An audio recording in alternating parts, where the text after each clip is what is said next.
لیکن صافی رحمہ فواد چودھری میڈیا سے گفتگو کر رہی ہیں۔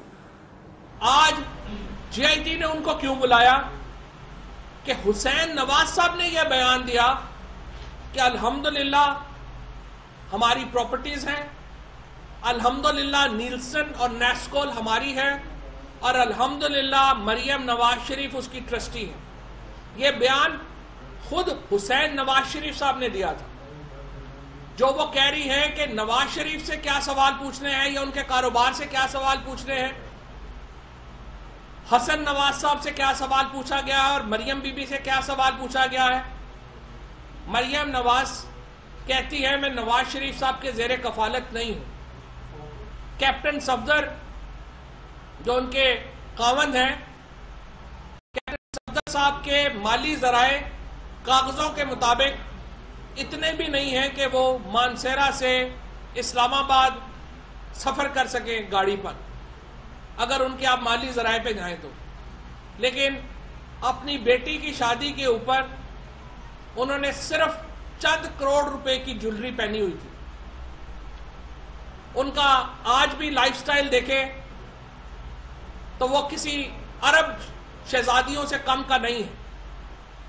حسن نواز صاحب 1999 میں کہہ رہے تھے کہ میں تو ایک طالب علم ہوں، صرف 10 سال کے اندر حسن نواز صاحب 1 ہائیڈ پارک خریدتے ہیں جو 6 ارب روپے کی پراپرٹی ہے، 600 ارب روپے کی پراپرٹی ہے 1 ہائیڈ پارک۔ تو کیا پاکستان کے لوگ یہ سوال پوچھنے کی، یہ نقطہ اٹھانے کی حق نہیں رکھتے؟ کیا پاکستان کی سپریم کورٹ اور ادارے یہ حق نہیں رکھتے کہ یہ سوال پوچھ سکے کہ 16، 17، 18، 19 سال کی عمر میں مریم نواز، حسن نواز اور حسین نواز ملٹی بلینئر کیسے بنے؟ کیا انہوں نے کیا انوینٹ کر لیا کہ وہ گھر بیٹھے ارب پتی ہو گئے؟ نواز شریف صاحب کی سیاست پیسے کی سیاست ہے، اور یہ کہنا کہ وہ ان کے خلاف سازشیں ہو رہی ہیں، تو ایک لمحہ توقف کر کے آپ کو یہ بھی بتانا چاہیے تھا کہ ان کے خلاف سازشیں کون کر رہا ہے۔ کیا وہ حکومت میں نہیں ہے؟ کیا ادارے ان کے کنٹرول میں نہیں ہیں؟ آج ایف بی آر کا چیئرمین آپ نے لگایا ایکٹنگ چارج کے اوپر، آپ نے ایس سی سی پی کا چیئرمین لگایا، ڈی جی ایف آئی اے لگایا، ڈی جی آئی بی لگایا، تمام لوگ یا ملازمتوں میں توسیع کے اوپر ہیں یا وہ ایکٹنگ چارجز کے اوپر ہیں۔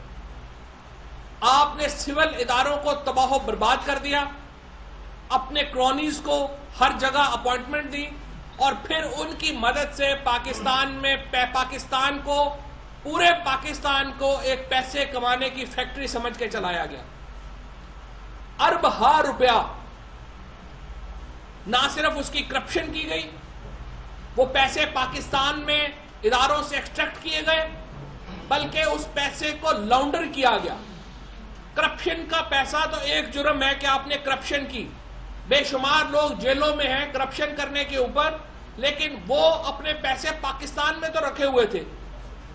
آپ نے یہ کیا کہ آپ نے پیسے پاکستان سے چوری کیے اور پھر ان کو لانڈر کیا اور باہر چلے گئے۔ کہتے ہیں ہم پہ الزام نہیں سمجھ آ رہا کیا ہے، آپ پہ معمولی الزام ہے۔ آپ پہ الزام یہ ہے کہ آپ نے پاکستان کے ارب ہا روپیہ پاکستان سے چوری کیا، اس کو لانڈر کیا اور باہر جا کے بچوں کے نام کے اوپر پراپرٹیز بنا دی۔ اسحاق ڈار صاحب کے بیٹے علی ڈار صاحب 22 سال کی عمر میں H D S tower Dubai, جو کم از کم 20-25 ارب روپے کی پراپرٹی ہے، اس کے مالک ہیں، جو لگژری کارز کی ایک پوری فلیٹ وہ اون کرتے ہیں۔ ایمریٹس ہل میں وہ ایک کم از کم 15 ملین درہم کے ولا میں رہتے ہیں۔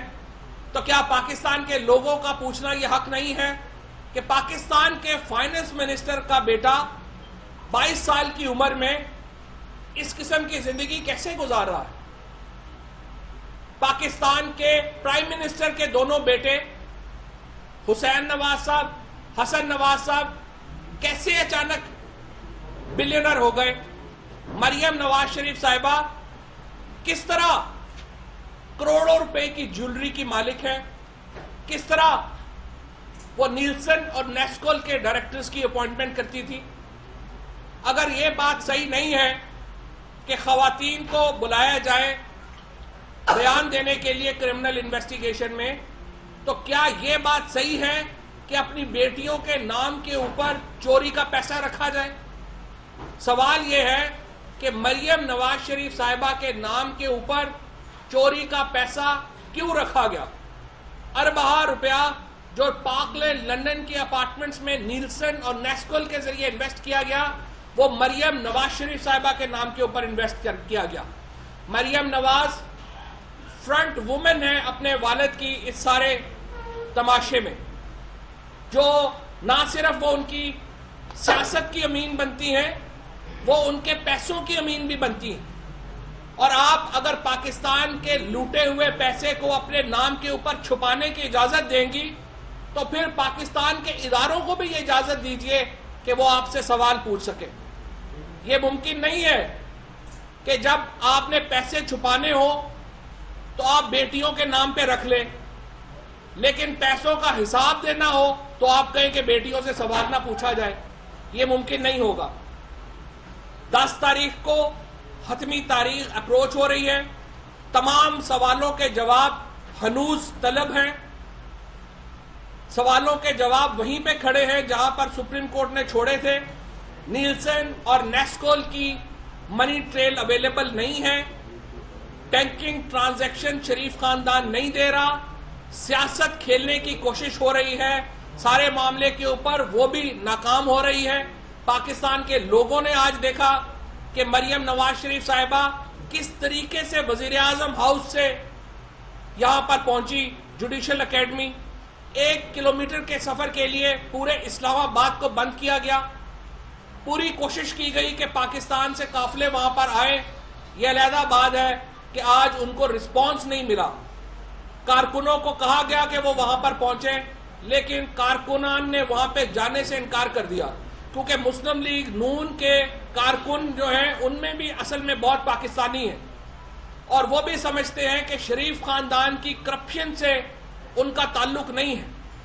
आपने ये भी देखा कि मुस्लिम लीग नून की टॉप हायरार्की के लोग भी वहां पर नहीं गए, और वो लोग जो अपनी नौकरी पेशा लोग हैं, जो प्राइम मिनिस्टर हाउस से तनख्वाह लेते हैं या प्राइम मिनिस्टर मीडिया सेल से तनख्वाह लेते हैं, वो लोग वहां पर गए। सीनियर लीडरशिप मुस्लिम लीग नून की भी वहां पर मौजूद नहीं थी और वो नहीं गई।